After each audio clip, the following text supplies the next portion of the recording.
What's happening, people? Welcome to another episode of New York Giants Rush. Hey, it's Monday. It's 8 o'clock. We're here to talk Giants like we do 52 weeks a year. So we appreciate you guys tuning in, hanging in, tapping in with us as we talk Giants football. And there's always a lot to talk about because, you know, this franchise has always got lots of drama around it. We're going to roll out. I'm going to bring in the crew. I'm sure you guys have already seen there's a lot of Barkley stuff brewing out there. But I know you don't want to hang out with me. So let's bring in, I like to call him Nails, okay, because he reminds me of Lenny Dykstra. I'm not allowed to do any bicep jokes because he gets mad, but he's rocking like 20-inch biceps. So let's bring in Chris, my man. What's up, Chris? Hey, Craig, you're too funny. Craig, seriously, how many filters do you have? You look so young, man. You look young. We're like the same age, but you look like 5 years younger than me. You got filters on? No, I have no filter. You got good skin, and I don't understand. You're down in South Jersey. You're in the sun. I've said this to you. I've known you now anyone that's known me for however long I've been doing this thing, 10 years or whatever, right? This is the only redeeming quality I have. Okay? That's it right there. Outside of this brown hair that God gave me, everything else is broken or doesn't work. So throw out anything else that you think is happening. No. Yeah. Well, Craig, I know I want a raise. I need a raise, but I got to say, man, your skin, you got nice skin, man. Good complexion. I don't know what creams you're using or what, but it's working. Why don't we bring in someone who actually knows about looking good and actually knowing Giants football at the same time? For anyone that doesn't know, the newest member of the Rush team is Adrianna. So I want you guys to welcome her in. So I know we can't hear you at home. I'll put you guys up in the comments. I see you guys piling in the room. Let's bring in Adrianna. Hello, Adrianna. Hello. Hello. Welcome to your first episode of Giants Rush. Very excited to talk about the Giants, especially with everything that came out with Saquon. That is all I have been talking about nonstop today. Between TikTok and Instagram, there has been no reprieve. Yeah, well, I'm hoping that you're excited about hanging out with me and Chris, to be honest with you. Craig, She fits in already perfectly. It's all she talked about all day was Saquon. Forget family, forget work. It was all Saquon today. That's awesome, Adrianna. Awesome. There's nothing else going on but Saquon, and which is true. But listen, one is welcome to the family. Real quick background. I've had this podcast for probably 6 years. I did it for USA Today for a while. We've had all these really cool personalities. And of course, as you know, what we're known for is our interviews. We always do cool interviews. So you're going to get to interview some cool folks. You're going to get to hang out with the crew. But today is like a special day because, as you just mentioned, sometimes there's not a lot to talk about, right? So today there is some things to talk about. Hang on. The comments in the room are already getting crazy. Hello, Darius and Chris and Mark and Joe. And I see Mark B. I see Jay. What's happening? I see Dan. Just giving you guys all a shout out for hanging out with us. Always appreciate you guys piling in the room. You're watching another episode of Giants Rush. And by the way, if you guys haven't done it, I usually like to start off and let you guys know what we're doing. I got to tell you, I got turned on to something called the Chuck Sports app. All right. They reached out to us. They love what we do. And I got to tell you, it's super cool. All right. If you download the Chuck app, it's got all this sports content in there for all the different, leagues that you like. But I got addicted to one part of the Chuck app. Okay. And it's called Chuckle. And I guess it's like Wordle, but for sports. And every day there is a new trivia question per day. And you get 6 rounds to see if you can get it right. So once you start playing it, it's actually quite addicting because I try to start my day off to see how I do. And guys, I'm either 0-6, and I get it on the last one, or I get it off the first one. There's no happy medium. So I'm just going to, if you haven't, it's fine. Have either one of you tried it? Adrianna, go ahead. Not the Wordle part yet. Okay. But I like trivia. So, I suck at trivia, but it's fun. Well, when you go in the Chuck app, it usually tells you down the bottom, it says games, right? And you just click on the word games, and up comes the Chuckle trivia. It's new every single day. How about you, Chris? Have you given it a shot? Yeah, I did. I was like you on the 5th try. It was baseball from the 80s. I was throwing around Tony Gwynn, Jose Canseco, and finally it was Mark McGwire, which as soon as they said Cardinals, I got it. But I like the fact it has all the Giant content. When you pick your team, so besides the sports, you're getting all the different contributors, all great information. So just in case you guys are you don't have enough Giants content in your life, if you'd like to aggregate all the Giants content in one place, do yourself a favor, download the Chuck Sports app. And of course, if you're whether you're on your lunch hour, maybe you're commuting to work, on a train or bus, or maybe you're just on your lunch hour, check out the Chuckle game that's there every day. I know Danny, our guy Danny B, is always on there challenging me to a daily contest. So please do yourself a favor and check that out. All right, let's actually talk some Giants football. Because and we're going to start off with the elephant in the room, because that's what everybody wants to talk about, and that's the Barkley Saga, guys. We talk about a lot of different things here on Rush. But Barkley's something that I think we've all kind of been like, it's going to be okay. It's going to be fine. It's just business. I'm going to read a couple things to you. Then I'm going to turn it over to you, and I'm going to let you guys run with it. But I want to at least set the table. You guys okay with that? Mm-hmm. All right. So the quote this past week, I guess it was Friday, was, Saquon came out and said he's not sure if he will sit out the season if he doesn't reach a long-term goal, a long-term deal. Sorry. But he's not trying to reset the running back market. So what I did was 2 things I decided to do, and you guys let me know what kind of value you think it has. One is I came to the conclusion after listening to the entire interview on Friday and all the things he said, I came out with this. Should teams put players in buckets by position? Personally, I'm starting, because it hits close to home, starting to feel like, maybe there's something to this, that we're putting players in buckets and paying them by buckets, but shouldn't it matter what kind of team you have? Case in point, Kelsey, Goddard, Mark Andrews, they get paid special types of money because they're unique tight ends. Most of the tight ends don't get paid $12 to $15 million a year, but they're special tight ends. So Adrianna, I'll start with you. Like, do you feel that players should be put in buckets because regardless of their output, they're still paid by the bucket? I would say no to that, only because, in my opinion, that's where the incentives come in. So, I mean, when you look at someone like Saquon, I mean, you could argue this with a lot of different players and, positions and everything like that. But Saquon, in our offense last year, was a huge piece to that offense. We were not winning most of the games that we won without Saquon in it. However, this year, his role is going to change because we finally have other playmakers. We have tight ends and we have wide receivers who are going to get the ball more often. We're not going to hand it off to Saquon every other play because we can't do anything else. So I think because of that, that's where I would put the incentives in. And maybe last year he should have had more incentives than maybe he would get this year. Or maybe this year he would get more incentives because, if he gets a certain amount of touches, whatever, he's going to get more money. But I think that's kind of hard because I just don't know if that's fair.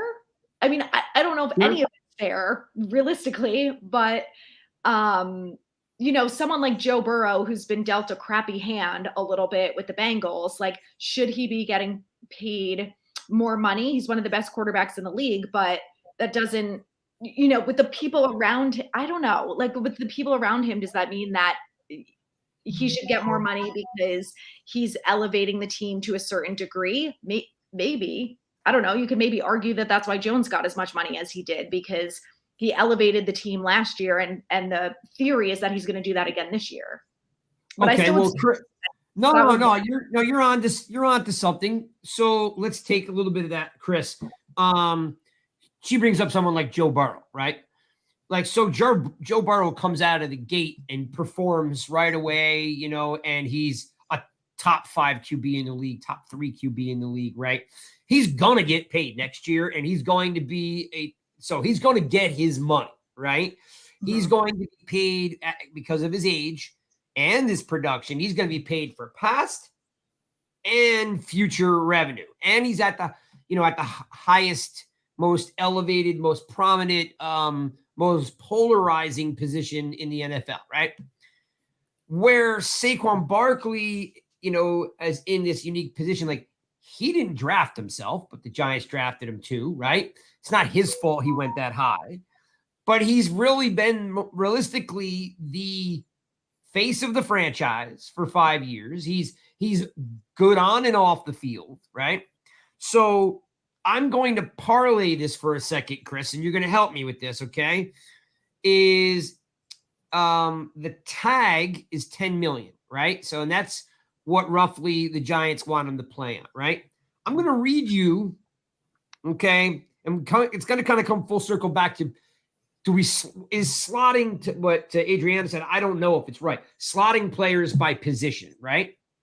So I pulled up the 10 top running backs, right? And I get average salary. So CMC, right? So McCaffrey, $16 million.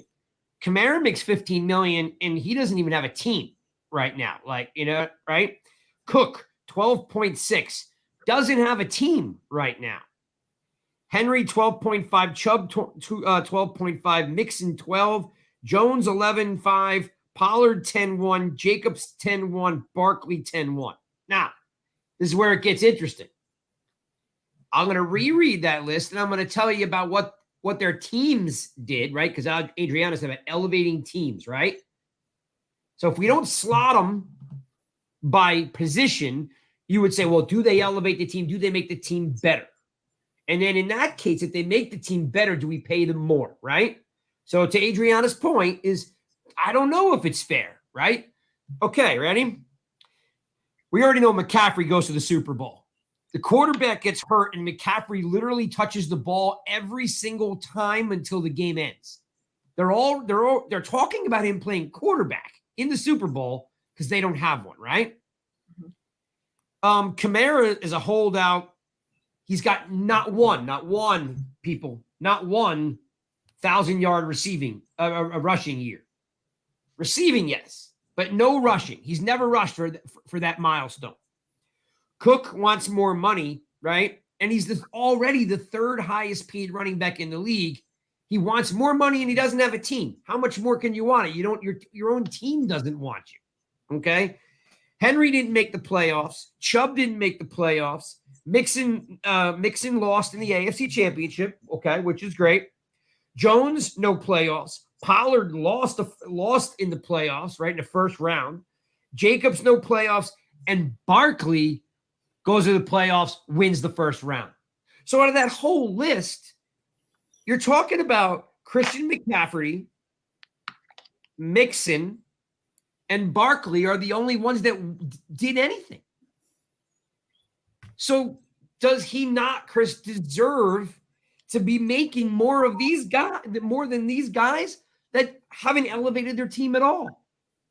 Oh, I mean, I think you're looking at Barkley in that 13 to 14 range. I mean, that's probably where he needs to be. The market, with Dalvin Cook now being let go, he's going to reset the market at some point, or Barkley will. But yeah, that's running back position. It's 10 million is the tag, right? So I mean, the market is what the market is, and I don't understand why Barkley's representation is kind of ignoring that. I mean, I think it comes down to the guaranteed money. I think they know what the market is, but they want the guarantees. Well, Chris, when we talked to Jordan Renan from ESPN 3 weeks ago, he said that the deal that he quote unquote passed wasn't guaranteed. That 13 wasn't guaranteed. That's why they didn't sign it, or they probably would have signed it. It was a combination of, sign guaranteed, non-guaranteed. So they were like, well, the tag is 10. You're offering me less guaranteed than the tag. But I guess basically what I'm stuck on is, Jacobs, Pollard. I mean, these guys they haven't won a playoff game, right? They're not elevating their teams. I mean, Henry didn't go to the playoffs. Chubb didn't go to the playoffs. Cook's team didn't even want him. There was a lot of other factors, A quarterback touches the ball in every single play. It's a passing league. Now, when you look at Barkley, if I could jump, I think Adrianna said something when she talked about the touches. You look at Barkley, he looks at himself as a good receiver as well, besides a runner. And I think that plays into the whole touches, idea where I always go back to Le'Veon Bell. That was his holdup with his contract, was that he viewed himself as a receiver as well as a running back. And I think a little bit of that is also pertaining to Barkley. He doesn't just see himself as a running back. He's not a receiver like McCaffrey, but he's good. But he's not a McCaffrey, so I don't think it warrants 16 or 15 million. But let's not forget that he had 800 yards plus receiving his rookie year. Right. And then we had, the next 2 years, we had an injured Barkley, we had Fromm, and we had Glennon, and we had not like the middle 2 years of Barkley's career were just a wash, right? Mm-hmm.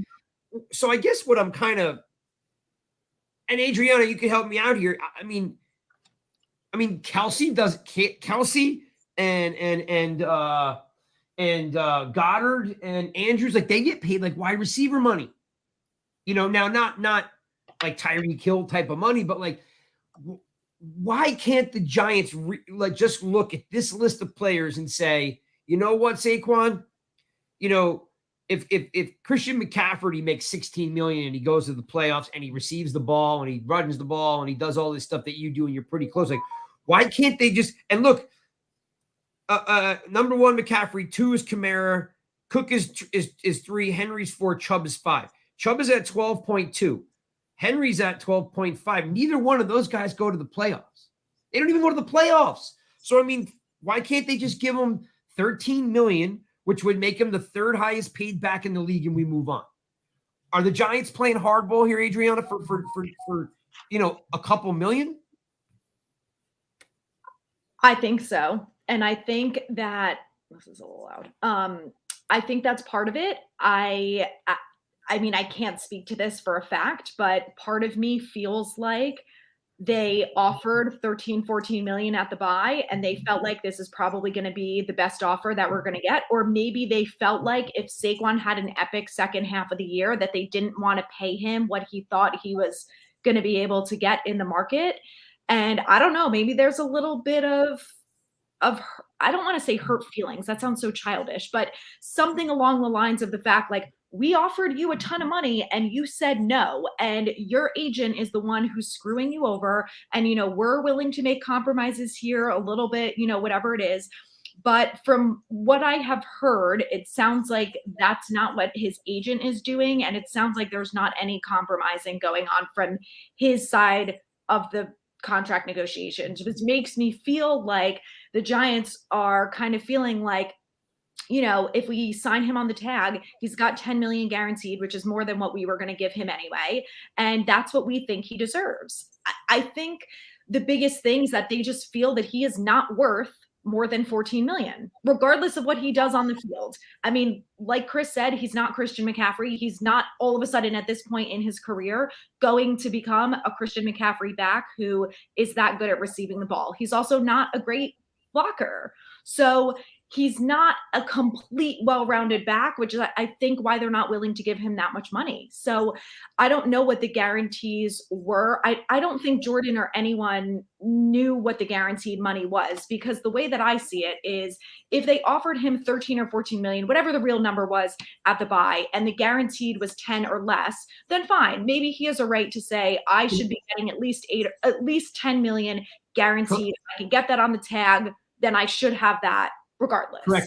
And that's what he was alluding to. That's what he was alluding to, that if he, if he's tagged this year and he's tagged next year, right? That's a 2-year deal with a guaranteed 20 million. That's the tag, right? The offer that they made at the buy, let's say for this conversation, it was 13.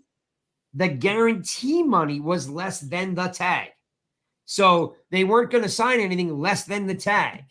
Yeah. So, well, and this is what I feel like, and maybe the hurt feelings or whatever you want to call it has nothing to do with this. Maybe they really just don't value the running back. And they just said, well, Saquon ran X amount of yards and caught X amount of passes up until the bye. We think he's a good back, but we think that if we lose him, it's not going to be the end of the world. And maybe that's just is what it is from their perspective. And it's just that simple, that yes, he's a leader, and yes, he's a captain, and he does all of these amazing things off the field, and all of that is wonderful. But at the end of the day, we value that, but it doesn't mean everything to us. And we think that we can still win playoff games and we can go to the Super Bowl and whatever with someone like Eric Gray. And we don't have to pay a running back $11 million a year guaranteed money, because we just don't think it's worth it. I mean, it could just be something as simple as that. All right, then let's flip the coin over. So that's what they may be thinking. What are you thinking? That's what I think, because you're in line with the organization. Yes, because I think I love Saquon. I want him to be a Giant forever. I have no problems with him, and I have no problems with him fighting for whatever money he wants to fight. I don't think for 1 second he is going to sit out. It's not helping his cause, whether he's a Giant or he's not a Giant moving forward. It's not helping him. He's almost 27 years old. Sitting out a year is not helping his career. So I think he's using that for leverage for negotiations. But I just think that the Giants genuinely feel like if we have Eric Gray, we can still win games. And I feel like, yes, of course, the running is important, but you can't be a one-dimensional offense. The defense has destroyed us last year when we couldn't run the ball. We couldn't win games. So we need to be able to pass the ball. We need to have a two-dimensional offense. We're going to see that more this year. We're going to see the tight ends more involved in everything. And I don't know. I mean, yes, I think it's worth paying Saquon, but I don't think he's worth Christian McCaffrey level money. I just don't think he is. So, Chris, I love the take. See, for me, and I'll let you go first. Like, I think this is all a bunch of bullshit, to be honest with you. Like, I'm just like, I think there's a little bit of chip on the shoulder on one side, and I think there's a little bit of not Mara, but Mara has given the keys to Shane and Dable, and I think they're trying to be like this, hey, we're the new regime a little bit, and we're sticking to our guns. And I'm just like, guys, this is so petty. It really is petty, because how many years has this organization, Chris, overpaid dudes like Kenny Golladay, $72 million for one touchdown. Mm-hmm. This guy has done everything they've asked, and we'll look back at teams, and how many often teams we say Rodney Hampton might have been the best running back the Giants ever had, but we never knew about it because he played such behind crap shit lines that the guy literally had his career cut in half, right? Or Victor Cruz might have been the best Giants slot receiver of all time, but they used the hell out of him because that's all they had. Right? Like just injuries, right? Whatever you want to say. Like there's a little bit of what's the word I'm looking for? My buddy calls it hazard pay. Like, should he not be paid for the crap in it that he's had to, endure when there was no offense, making as many plays as he could. I don't know, Chris, help me here, because I think it feels petty to me. So Dable and Shane come from that Buffalo organization where they really don't value the running back like the Giants had done in the past. When you look at last year with a healthy Barkley, the Giants still had a passing game of 58%.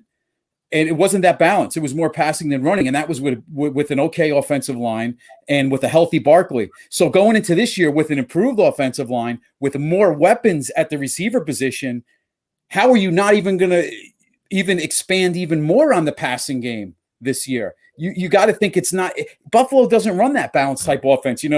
Throwing a short pass to them is just as good as a run. So I think with Barkley, going off Adrianna's point, I don't think the running back position by Dable and Shane is valued as much as maybe the Giants in the past. I mean, we're so fixated on the Giants running game. That's Giants football. And although he'll run for those 1,000 yards or more, I don't think he gets the touches at the running back position on running plays as much as we probably would like to see, but it's a different offense. And just going off of, and Scott is one of our listeners, Miles Sanders was with the Eagles, played with Barkley at Penn State. He just signed a deal, left the Eagles for like $25 million for a couple of years. So I'm sure Barkley looks at that. He's getting more than the tag, and that probably irritates him as well, because he knows he's better than Miles Sanders. He's getting $25 million for a couple of years. So 12 and a half. Miles Sanders is, in his mind, is considered little brother. Yeah. So I think it's a game of chicken. I think like you said, Craig, it's a lot of BS. I think, hey, we're at June 12th here today. Tomorrow's mini camp, big deal. We got till July 27th. The tag is the 17th, but it's all going to get worked out, I think, by the time camp rolls around. I do. We have 6 weeks or so. We do, but like you and I being as we started the show about how old we are, we've seen this before. Guys that don't participate in OTAs and mini camp, they get hurt in week 3, week 4 with a soft tissue injury because they haven't been. Now, I'm not saying the dude's not an amazing athlete and the guy's a workout fiend, right? But it doesn't matter. We've seen this on teams across the league. Back in the 80s, though, it was different, right? They would hit a practice. Now everything is, it's changed with the Players Association. So I don't think it's that prevalent as it was years ago, because they're kind of hands off with everything at practice. So I don't think it's that big of a concern, because the contact isn't there in camp anyway as much. Good. It's a good point. I'm hoping, Chris, that the again, you can look at this. Adrianna was talking about like winning with Eric Gray. Eric Gray's still a 4th round, right? Mm-hmm. 4th round pick. Like you're not. Is it 4th or 5th? Might have been a 5th. I think it was a 5th. All right, somebody. I know Mark Thompson knows everything. Mark, as you're enjoying the sun in the Caribbean, can you let me know? Eric Gray was a 4th or 5th round pick. Like, you can look at Buffalo and you can look at Kansas City, and you're right. Neither one of those teams are hot and heavy, right, on major running backs, right? I get it. But he's already here. You know what I'm saying? Like he's here already. Those teams had Kelsey and Knox and Tyreek Hill. Like, we don't have those. Thank you, Darius and Cruz. Thank you very much for 5th round pick. Here you go. I always know Cold will come up exactly what I'm looking to say. I'm going to put this on the screen for you folks. Eric Gray isn't a suitable replacement for Saquon. See, that's why Cold gets paid the big bucks, because he is thinking what I'm thinking. But I think we don't know that yet. I'm not saying Saquon's talent level is replaceable, but we don't need Saquon level talent to win football games. I think if we have someone like Eric Gray, someone who is a north-south runner, who can break tackles, who can get 4 to 5 yards, we don't need 20-yard runs every time. We need to be able to pass the ball. We need to be able to get down the field. We can milk the clock and have long plays. Okay. And not that you want to see Matt Breida in there, but he's the next one in line and kind of does a little bit of what Barkley does. Different level, but he's that home run hitter, and he's the guy that's going to catch out of the backfield. And it comes down to touches, like Adrianna said before. It's all going to come down to touches in a group effort at the running back position, even when Saquon's healthy. It's not the 1980s when they're carrying the ball 30 times. Barkley's going to get his 14 runs, and he may get 7 looks in the passing game. Okay. So here's what I'm gonna break the news to you folks on that whether it's Eric Gray or Breida, no one's scared of them. They don't game plan for a fourth round from a fifth round back and a cast off running back. What it does is it makes you very one dimensional, right? So now when you're a defense, you're like this. Well, I'm going to shut down this rookie wide receiver. I'm gonna game plan, with a spy on Waller, and I'm gonna make Isaiah Hodgins beat me.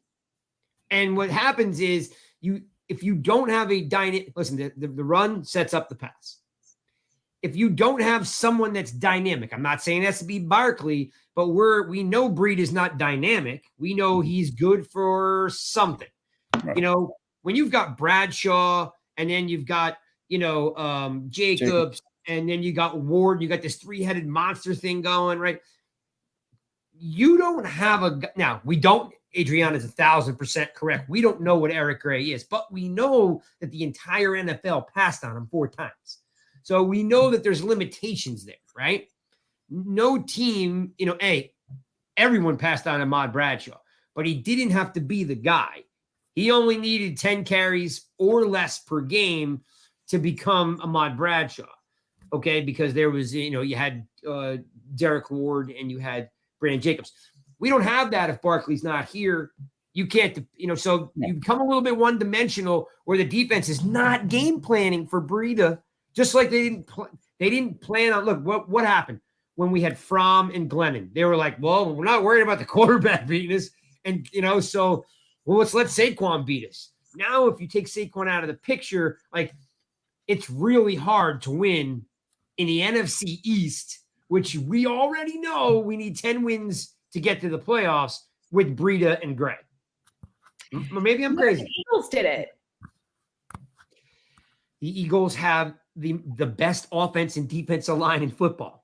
I know, but I'm talking about the run game only. Like Miles Sanders, Boston Scott are not Saquon level. They're not any of those top 10 running backs. And what about better than Breida and Gray? Right? Probably. Right? Breida and Gray, Miles and Scott with that offensive line can get it done. Our offensive line. Maybe. We're hoping, right? Yeah, we're hoping. We are hoping. I don't think we're trying to say Barkley is worthless and he can't, these guys are better. We're just saying that I think with the way the league is and the way the Giants are now, playing the offense, that they're throwing the ball 60% of the time. I don't think it would be as big of a factor as it would have been if this was more of a balanced offense. Once again, I feel like the model is like Buffalo. Buffalo, up until they drafted a running back last year, they really didn't have anybody the last few years before that. They're kind of a mixed bag. So, right. And that's my point, is that last year when Saquon's the best player on the team, obviously if you remove Saquon from the equation, we're not scoring touchdowns. But this year, when we have so much more talent than we had in the past, I think, and we'll see when they get out on the field, but I think that there's a possibility that if Saquon is not on the field, defenses still have to scheme for our other wide receivers. We have 2 tight ends they have to scheme for. And, if our running back is good, maybe not amazing at best, I think that they still are going to have to worry about the run and the pass game versus only the pass game. All right, let's put a bow on it. Last thing, just to go off that, used to be years ago, the running game set up the passing game. The way the NFL is now, the passing game, which I think is the strength, if Barkley doesn't play with the receivers and Waller, the passing game would then set up the running game without Barkley, and that would make a big difference because now things would open up for those guys. That's why I love what we do here, right? We're chopping it up and looking at all different ways. I will forever disagree on that point because we don't know what it's like not to have Saquon until we don't have Saquon. And when we didn't have Saquon, we sucked, right? So he's still, listen, even with Waller, Saquon is still the best player on the field. And the defense actually game plans for 26. Yeah. Without Saquon Barkley. And listen, you know me, I love running and throwing equally. 58%. We're not talking about 70-30. It's 58%. It's 8% over half, right? So I'm only saying that, you would hope that, to Adriana's point, a lot of good receivers, now more weapons. Maybe they're locking that down, which frees Barkley up to run more, or maybe do more RPO, or maybe throw to Barkley out of the backfield now because you actually have receivers. It's still balanced to some degree, 58%, still balanced, and you still game plan for him. So I guess let's put a bow on this. Adriana, really, should teams pay players by their position, or do you pay the playmakers on your team? I'm still going based on position.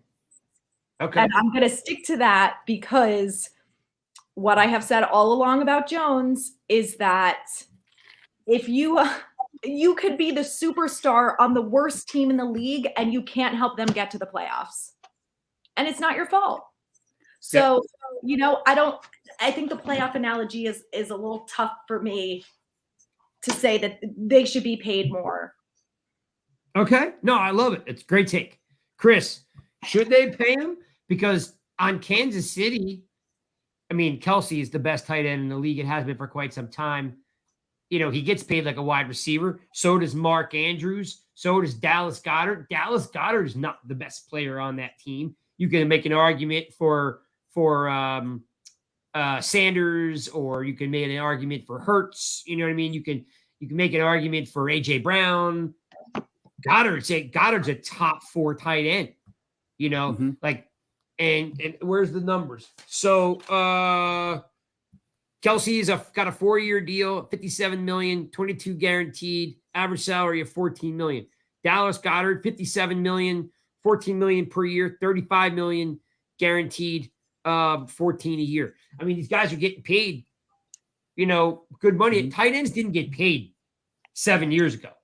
Yeah. Well, tight ends are more like receivers now, and that's why you have to look at the touches with them. I think you got to go by position, but when you stack their numbers up, I think you do have to compare it to a receiver that had 80 catches as well as a tight end that had 80 catches. Pretty much he's a tight end, but guess what? He's not in line half the time. He's in the slot. He's off to the wing. He's in motion. So I think there's a lot of factors. So I think the touches and the catches, once that gets to a point, I think you then have to factor in that receiver position a little bit. It's almost like they're a hybrid, like we've heard that word a lot the past few years. These players are hybrids. They're not necessarily just tight ends. They're receivers. Waller, we're going to see that this year with Waller. He can do everything. Outside of Christian McCaffrey, maybe Mixon, because I can't sit here and tell you guys that I would rather have. Pollard's pretty good, but Chubb, Henry's got a ton of miles on him. Cook's team doesn't even want him, and that's all he is about the money. That's all Cook wants is the money. I don't even think he can. It's all he wants is the money. Kamara's got off the field problems, right? Out of this list, CMC, Kamara, Cook, Henry, Chubb, Mixon, Jones, Pollard, Jacobs, Barkley. Who are you guys taking over outside of Christian McCaffrey? Who do you want? Do you want any of these backs over Barkley? Probably not. Maybe a Cook. That would be one of the only ones, because he could do a little bit of. He could do it. He's not the powerful back, but he can do it all. But once again, we're going to see what his market is now that he got let go last week. Let's see it's a game of chicken. Barkley, Cook. It's going to be interesting to see what Cook lands. If I'm Barkley, get this deal wrapped up soon. Somebody in the chat, tell me how many years Cook's got in the league, because I think he's older than Barkley. Maybe by a year. Barkley's got 6. I think Cook could be 7. But we got to check. Mm-hmm. Jay is in the chat saying most of these guys have high miles, right? So in one healthy year with Barkley, right? One healthy year was last year. So Pollard's a good back, Mixon's a good back, but I'm taking Barkley over most of these guys. So all right, so putting a bow on it, I think there is exceptions depending on the team, right? Mm-hmm. Depending on the team. Some teams should pay their running back because that's their offense. Look, the Vikings don't have an offense. They get Jefferson, so to take some pressure off of Cook. Cook has been slugging it out there by himself with nothing. Him and Cousins have had nothing, right? You know, what is the Browns have? Chubb, like you know what I'm saying? Like it's hard for me. I think teams should not always just box players. I think they should look at what their team is, what they and some of these guys deserve. Not all of them, probably not even 90% of them, but there's a 10% of these guys that step outside of the bucket that they're in for whatever reason, on field, off field, face of the franchise, time spent, in on a crappy team. I think there should be some consideration there. So I'm sure he'll play. I'm sure he'll play on this tag, but I don't want the whole hard feelings thing. Because then, like, every time he does 3 yards in a cloud of dust, I'm going to ask myself, is he giving it all he has? Well, if he's on the tag, he should, because it's going to give him the opportunity to maybe get a deal from another team. So if he's not playing 100%, it's only hurting his career. Yeah, I still think there's a little bit like I'm running out of bounds. I'm not dropping a shoulder here, or maybe I'm not going. I don't know. I don't think he's that type of guy. He's definitely a high character. So, but I'm sure, there are some hurt feelings going around. All right, let's change up the topics. Adrianna, did you catch any of the things that Wink Martindale was talking about this week? Wink is one of my favorite people. I am so excited about him. I am so excited that he's so excited about Tay Banks. I was excited about the pick. I was a little disappointed it wasn't Nolan Smith, but after hearing what Wink had to say about him and how excited they all are, and there's a lot of talk that maybe he's going to be opposite of Dory Jackson, feeling really good about it. And I like, I know Wink spoke about Micah, but was it Jihad Ward? Someone else on the defense, it might have been Okereke, said that he has a lot of faith in Micah and he thinks that he's going to make a big step forward this year, which excites me because between him and Beavers, I really feel like we don't know what we have with those guys, but with our coaching staff, I feel really good that they're going to take the next step. I'm excited about both of them. I'm so glad that you brought up that comment about that Okereke said that he was excited about, about Micah. Chris, when you and I went to camp and we watched the linebackers, like I turned to you and I was like, is McFadden even here? Right. Remember that? Yes, like, I do. He was so buried on the depth chart. He wasn't getting reps at all. It was like Carter Coughlin, who I still like as a player, seems like he's kind of been shelved, but Coughlin was getting more reps. And we didn't even see McFadden. We were like, oh, man, maybe he's in the doghouse. Yeah. We didn't know what was going on. And then as the year went along, he did get some starts. But he was a rookie. A lot was thrown at him, I'm sure. So a lot was thrown at him. And you and I talked a little bit about watching him get washed out in the play a lot. Yeah. I mean, Micah McFadden can ball. Okay. He is a blitzing inside linebacker, great against, the run and he can blitz on the pass. He fits in really nice with the aggressive blitz heavy packages that Wink runs. What's your feeling on, I mean, look, Beavers is coming off the ACL. We have high hopes for Beavers, but again, same thing. 7th round pick, right? And he looked really good in camp. They said a lot of good things of him. But again, like 7th round, I'm hoping that he's and Wink said today or the other day about McFadden improved, and it's him and Jared Davis. Didn't really bring up Beavers because I guess he's still coming off the injury. He doesn't really know exactly what to expect from him just yet.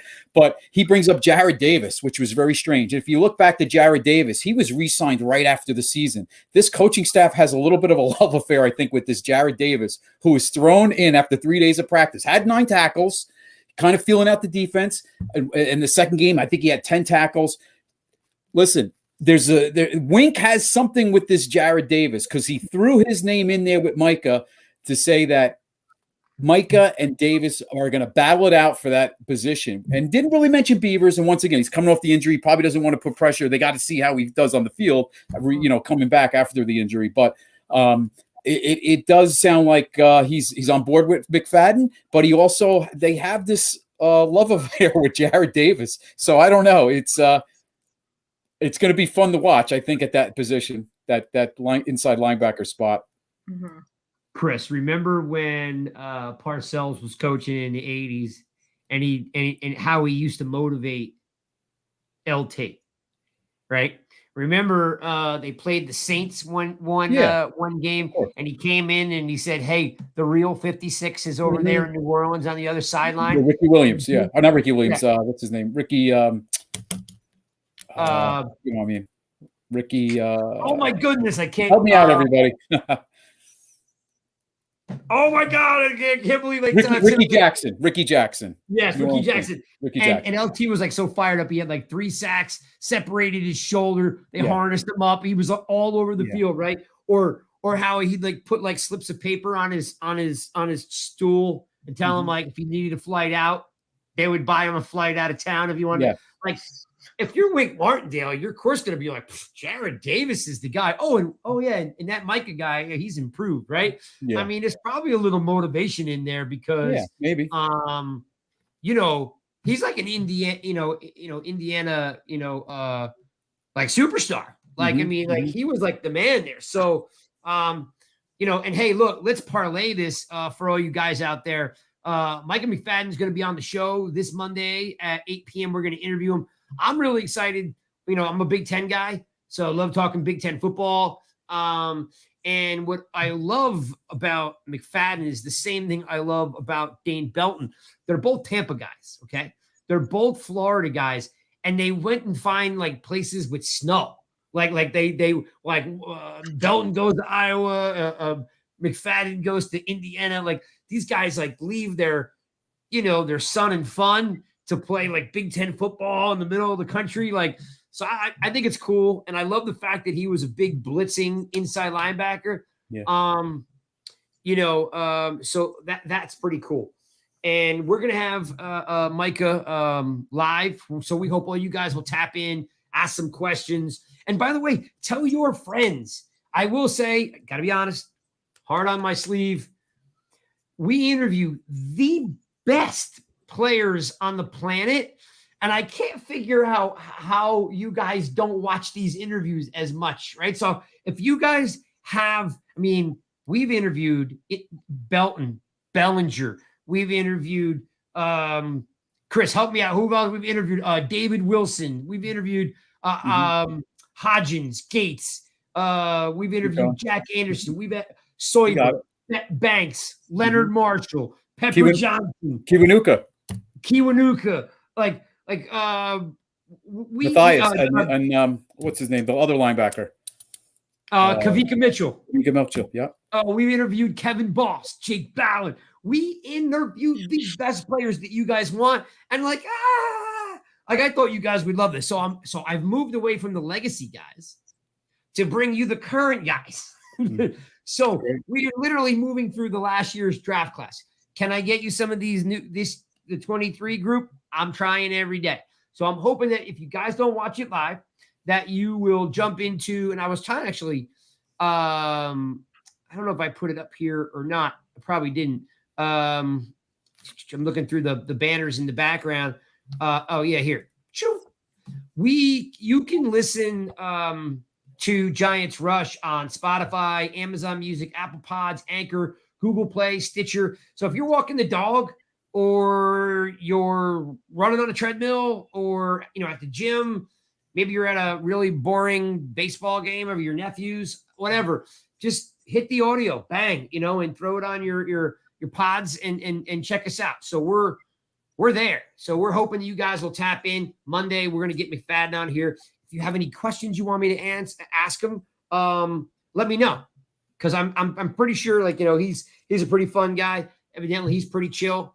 And we're going to get him on Monday. Okay. So I see, hey, Nikki's in there. I didn't even see. Oh, yes. Thank you. We interviewed Kurt Warner last year. Thank you, Jay. Always appreciate Jay's always got my back. So, all right, this is the part of the segment where I'm going to turn it to you guys and give you guys a little chance, because really I only wanted to cover how Wink was excited about, as Adrianna said, Banks and McFadden, and definitely chop up the Barkley thing until at nausea, because that's not going away at any time soon. I'll turn it to you, Adrianna. Like, where are you right now? We're still, 90 days away from football. Where are you now in the overall feeling, of where the team is, where it's going? Is there something that's sticking in your side? You're like, I don't like this. Or is there something that's surprising you? Like, where do you feel about the 2023 Giants? I'm overall very optimistic, probably the most optimistic that I have been in years about this team. Okay, love it. I feel really good about the offseason that we had. I would say the two positions that I'm most, maybe not concerned about, but curious to see how they pan out and who ends up getting the top spots. That's one thing that I'm going to be watching for at camp is cornerback, because obviously we know it's going to be Adoree Jackson, but is Tay Banks really going to get in there? Does Aaron Robinson have anything in him? Is Ordarius Williams going to get any playing time? Amani Aruraway, what are we going to get out of him? So I feel like there's a lot of questions around that position that I'm excited to see. I feel really good about Cordell Flott, so I'm excited to see more of him on the field. But very curious about cornerback number 2. And then linebacker. I mean, right now I kind of feel like there's a big drop off from the talent of someone like Okereke to McFadden and Beavers. So I'm curious what that is going to look like. Is there anyone else that, we're going to be bringing in, or do they really have the confidence in those two guys that they're going to be able to play opposite Bobby? Okay. I like that. I mean, because it's been a lot of unknown, right, for so long, and now we've actually got talent, and we're in the second year into a new system. So not only is there some questions, but it's exciting questions. Where maybe last year we were like, I don't know, right? Like we were like this, and now we're like, okay, all right, we're making forward progress. Chris, how about you? 90 days away, you and I are going to be sitting in camp, Fan Fest. Are we?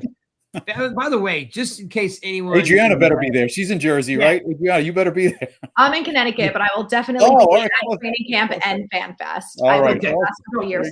It's great. Here's what we have lined up, Adrianna, so you can put it on your calendar. One is Nikki covers the Giants during camp, so you could probably tag team with her and hang out with her, right? So Nikki's right, and then Fan Fest, we stream live from the parking lot of Fan Fest. I have the secret Wi-Fi. I'm not allowed to tell, but we stream live. Last year we gave away beer pong tables from the parking lot. This year we're going to step up our game. We can't really tell you exactly what, but we're going to try to have probably most of the Rush team, even the ones from other states, all there on that Friday. So we're planning, we're in the planning stages of what FanFest looks like. So make sure you mark that up in your calendar that you'll be hanging out with us. Everybody's going to come see us, and we're going to do something cool. Maybe we'll have a barbecue. Maybe we'll do a free buffet. Maybe we'll give some stuff away. Maybe I can convince my good friend Leonard Marshall to come hang out with some of the peeps because he loves some of the stuff that we do. Chris. Yep. Tell me, are you encouraged by the offseason? OTAs turned out to be pretty positive. Did we make enough moves to compete? I don't know if we're going to compete with the Eagles, right? But we compete with that. We can compete with Dallas. Mm-hmm. I think you always want to make more moves, but you just can't allocate all that money. And there's only so many spots you could fill. But I think, hey, this team's wild card this year. I don't think I think they can compete for the division. I think they can compete for it. I don't expect them to win it. I see two teams out of the East possibly again getting to the wild card, whether it's Cowboys and Giants or Eagles and Giants. I do expect that. Now, when you look at the team, what intrigues me is the pup list with Sterling Shepard and Wandell. Because now you put him on the pup list, you get that extra spot at receiver. Do the Giants carry 6 receivers, 7 receivers? Does it come down to Colin Johnson and Sterling Shepard for that last spot? So that's why the pup list, I think, becomes a big deal. Then you look at the left guard position, what Adrianna said, the linebacker position. The slot corner position, the safety position opposite McKinney is Bobby McCain, who I like, who was with the Dolphins in Washington. I think he could possibly become that other slot corner and be the hybrid safety back there as well. So I think there are a bunch of question marks, and hopefully they get answered. But as always, there are going to be injuries. No matter how better the Giants are with avoiding injuries, there will be injuries. So I think a few spots will kind of fix themselves based on unfortunate injuries, which are definitely going to happen. So, but the pup list is intriguing about those wide receiver spots with Wandell and Sterling Shepard. If they don't, especially since we have 14 receivers on the roster right now, great depth. I mean, they really have good depth. Yeah, and I think the rule changed about carrying a third quarterback for 2023. So you can carry that guy and that third QB, and he doesn't count against your 54, right? Actually, it does. It does count against your 53. I thought they changed that rule. No, what it won't count is your game day. I think it's the game day it won't count against. Okay. So there is, the roster for the Giants would be intriguing with all those wide receivers. I'm looking at. So did you play this? Did you play Chuckle today, Chris? I did. They gave me a baseball. Mark McGuire is the answer. Yeah, I won Rookie of the Year award during 1980s. Yeah, that was it. I'm like, all right, well, don't give away the answer. Oh God, everybody's different. No, everybody's the same. Yeah, every day it's one question. I thought it geared it toward your age because when you put your birthday in, they say, all right, so I'm 72. They said, oh, give this guy 80s questions. No, I knew it was all the same. Download the Chuck app. Sorry, I ruined it for everybody. Do it tomorrow. Do it tomorrow. Yeah. So when the CEO pings me tomorrow, I'll be like, "Oh God!" No, actually, take the win. Everybody do it. Take the win tonight, and then start fresh. Yeah, tomorrow. Take the win tonight. Tomorrow. Sorry. In 3 hours from now, after midnight, you guys can play the new Chuckle without Chris giving you the answers. Sorry. Download the Chuck Sports app. Play Chuckle every day. Send me a tweet. You can DM me or you can embarrass me in front of the world, saying how much better you are because I'm either like hanging on by the last guess, right? Or I get it in the first one. There's no middle. Danny B's pretty good at it too. So, yes. All right. Yes. So I'll say this. I'll sum up the fact that, like, as Adrianna said, like the team's better, right? And there's more things to be excited about. I am slightly concerned with the DBs because I was a big Julian Love guy. So I'm personally. We interviewed Dane Belton. I am rooting for Dane Belton. I've seen him lay the wood in Iowa. Right. So I know he can be a hitter. And then, the pundits will be like, well, he was in the doghouse, and he got benched. I mean, hey, look, he's a rookie. I mean, like, it happens when you're 22 years old, right? You make mistakes, right? But the guy did have 2 interceptions, as a rookie. So I'm really rooting hard for Dane Belton. And we drafted, a rookie safety. And then, I'm actually hoping for a really strong year out of McKinney, because his contract's coming up. Nobody, the elephant in the room is the fact that the guy realistically, and I know I get a lot of haters when I say this, but like the guy only had 1 good year. I mean, like he had 1 good year. Remember, he came in hurt his rookie year, had a great year his second year, got hurt his third year. Like, so I just need the guy, and then, I just need him to have a good year. He's talented as hell. But you can't pay him $15 to $16 million for half a season, or 40 tackles and a pick, right? Like, we need him to be the baller and the dog that he is. So I'm really hoping that it's not just resting on Adoree Jackson's shoulders. I hope Banks comes up. I hope Flott eats a steak and puts some weight on, because that guy is so much transparent. I can see through him. So yeah, Craig, great point. Real quick, the safety position, Javarius Owens, he had a great few days at OTAs, but I think it kind of reminds me a little bit of that Will Hill. If everybody remembers Will Hill from a bunch of years ago. No, but, Will Hill was stoned the entire year. I know. And he was playing in the XFL a couple months ago. Imagine that, he's still around. Wait, are you kidding? No, I'm not. There was a bunch of Giants still in there. Will Hill got suspended for smoking dope on like 3 teams. Hey, look, it's cool, but he needs to do it like in a legal state, and he can't do it when he's playing. Adrianna, wasn't he good? Do you remember Will Hill? He was a pretty good ball player. Yeah, I remember him a little bit. Yeah. Yeah. He He was a pretty good ball hawk type of guy.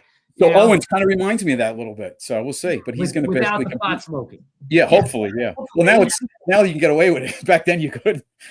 It's true. Yeah.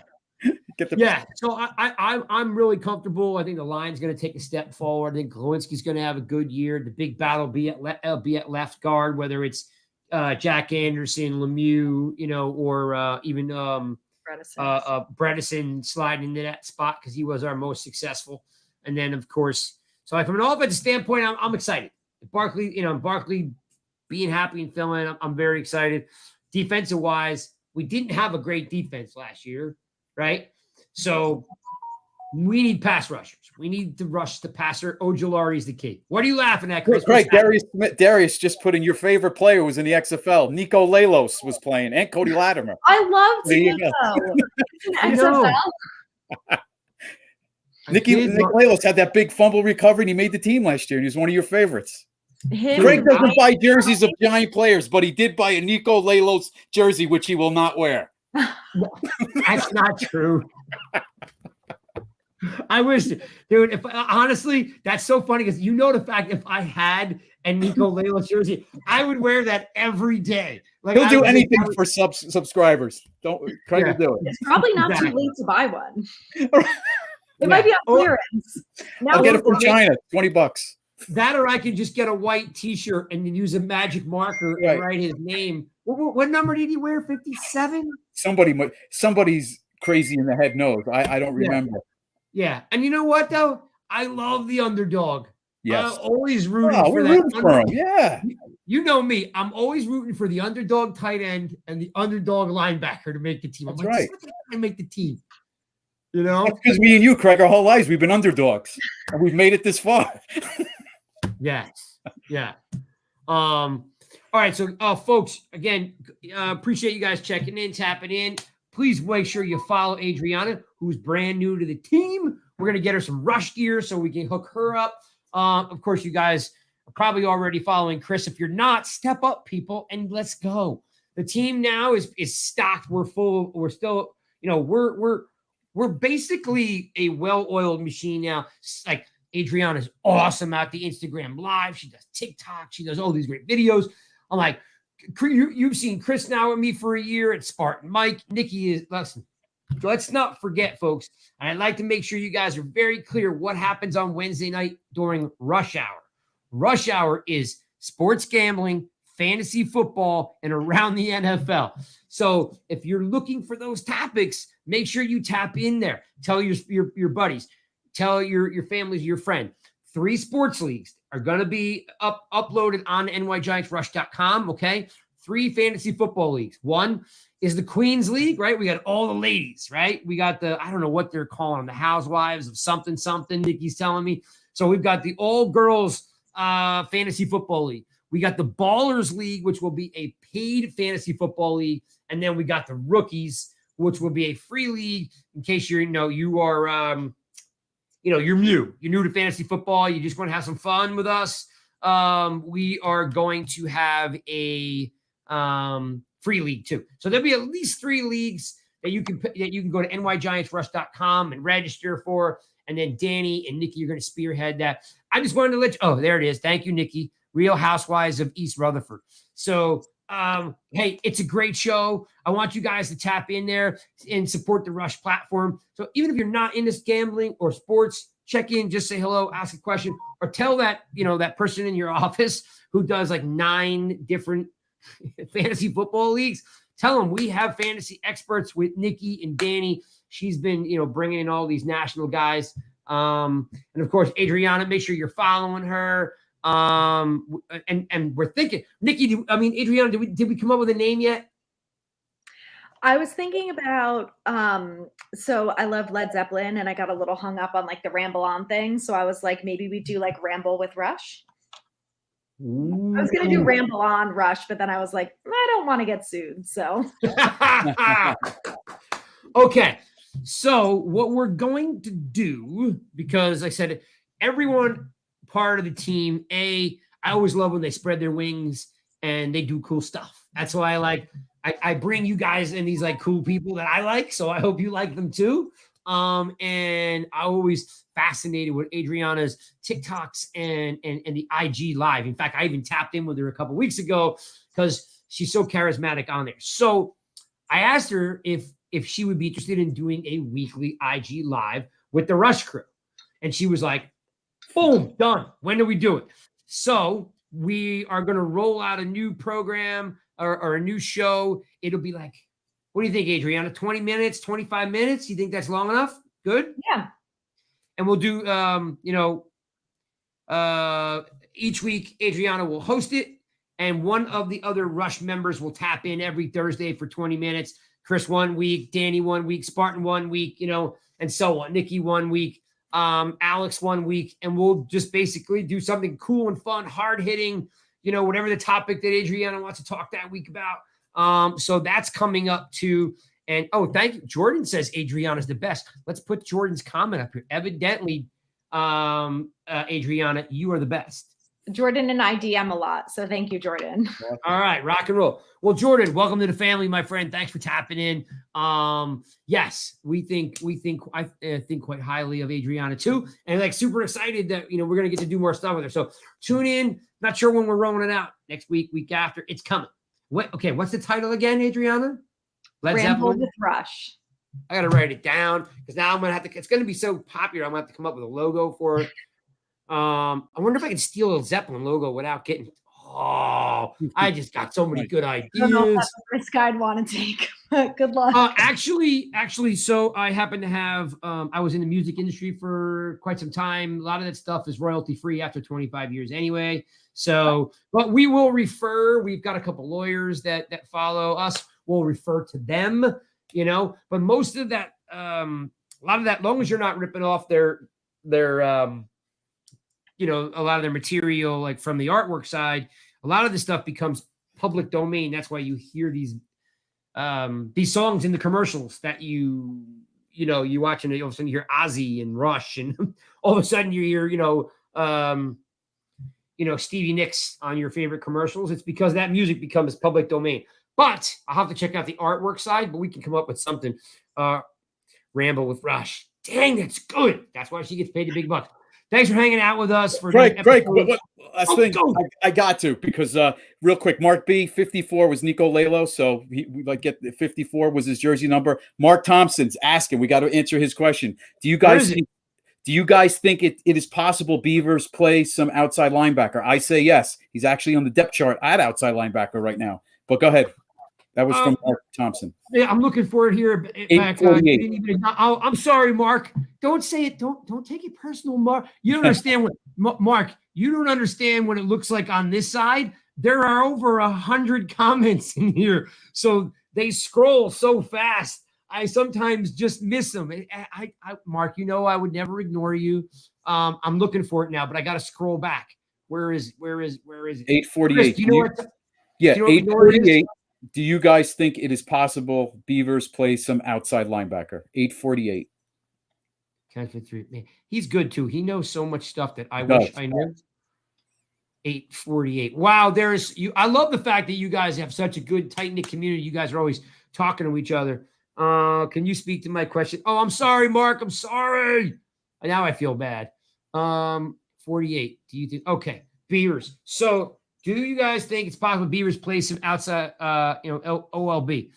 All right. So, I actually thought because of his frame, right? Because of his size, and I'm going to go back and look it up now. I actually thought he stood, and this is just me pontificating. I thought he had no shot at playing inside linebacker. Just his body frame, his body style. I thought he reminded me like a Michael Boley. You know what I mean? Like I thought he was off-ball linebacker, Mark. I thought he would be really good in space. I'm looking up his height and weight. He never struck me as a big thumper, and in college, depending on if you loved him or not, there was a lot of conversations about Beavers on aggressive, but misses a lot of tackles. I did not watch Beavers play Cincinnati, right? Yep. I did not watch a lot of Cincinnati college ball. So I am not speaking from a position of strength. Yeah, they would put him on the edge and with his hand in the dirt on like third down. So you might see him on there, on those rushing downs. Oh, well, I'm glad you said that, because that's kind of what I was looking at, him being stand-up outside linebacker. I didn't think he had that inside scraping through traffic, guards and fullbacks on top of him. I did not see that. He doesn't remind me of a downhill backer. He definitely reminds me of someone a little bit more lean, good footwork, play in space. And realistically, he, to me, he's a perfect backup to Thibodeau, right? I mean, like, he could probably rush from the outside, or depending on the package, if Hattie's not in there and you want to go to stand up. Yeah, I totally do. I'm looking up his size now. How big is he? Is he like 6'3", 6'4"? Yeah, I'm looking it up now. I'm excited for him. I do like him. 23 years old, 6th round, pick 182, 6'4". Yeah, he's tall. Yeah. Okay. So, it's a really good, it's interesting. 6'4", 256. Like, that's almost like a Carlos Emmons type of guy. You know what I mean? Like, he's just big. And he doesn't look like I said, that, like, you look at McFadden's like 250, 6'1", right? And he's fast, downhill backer. So I can't see why. Who else? I mean, like, literally outside of Thibodeau, who's a legit outside linebacker that's on the team? I mean, Carter Coughlin, they moved him to inside. Mm-hmm. That's really. I mean, he played at UConn. That's the only thing. Tremont Fox out, but he made the team, but he's not going to start. No. I'm always this guy. Like, he get to UConn. Did he play enough against big enough competition? Why did he go? I know we had an injury, but why did he go in the 6th round? Like, and I'm rooting for him. You know what I mean? Like, I like his socials. He's got a family. Seems like a good guy. What was his weight, Craig? 260? 256. Okay, 256. Kiwanuka was 6'5", 267, and we saw Kiwanuka play, transition to that outside position, but a little bit lighter, a little bit lighter. They bounced him around from handing the dirt to standing up. Yeah. And I love Kiwi, but I'm sure. And remember, Kiwanuka was a 1st-round draft pick. Like, Beavers is a 6th-round pick. Yeah. So anything he accomplishes is out-kicking his coverage, right? Because there's not a lot of expectations out of a 6th-round pick. And remember what Wink says, playing his defense is positionless. He finds the spots for you that are an advantage. Adrianna, you like Beavers? I do. I liked him when they picked him. I don't know. I had a good feeling about him. So I was bummed when he got hurt. So I'm excited to see what he can offer this year. Yeah. I love a surprise story too. All right. We're out of time. These people have lives. So do you guys. But thanks for tuning in to another episode of Giants Rush. Next week, again, Mike and McFadden here. Hope you guys will let your Giants fans know, your Facebook, your TikTok, your Instagram. Let all your folks know. Right here, Rush is delivering the best interviews and the best content. Rush Hour on Wednesdays, and Ramble with Rush is coming up with our new superstar, Adrianna. Thanks for tapping in. You guys have a great night. Peace.